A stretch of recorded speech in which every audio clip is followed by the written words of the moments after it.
Hi guys! Welcome back to my channel. Di ba ang ganda ng ngiti ko? Char! Kasi satisfying afternoon sa akin guys. Kasi wala pa akong lunch. And then, may dumating po kaming isang driver. May dala-dala po siyang mga pasalubong sa amin. From San Pablo, Laguna.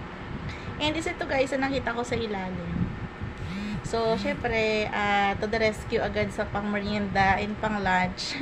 Si Balinghoy guys. So, ayun, magmukuman tayo ng balinghoy kasi luto na siya. As in, mainit-init pa to, guys. And then, wala kasing ready na bagoong. So, ang tinira nila sa akin kanina is adobong chicken. Ayun, guys, ipapartner ko siya sa adobong chicken. Diba? Para mayroong partner. Ayun, nilagay ko na yung isa. So, ayan. Spicy adobo siya, guys.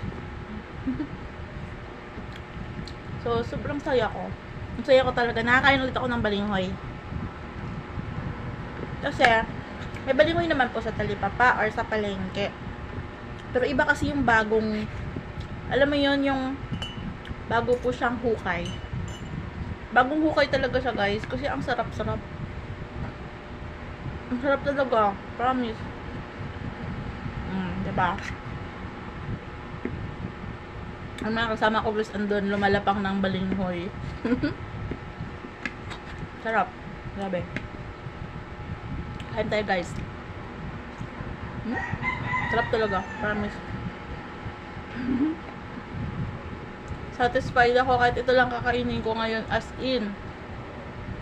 Sobrang sarap. Wapo kayo. So, ubusin ko muna. Mamaya na tayo mag-usap pag sa support. Ayan, habol ako sa live. Kain muna pa ako. Lunch. Sarap guys.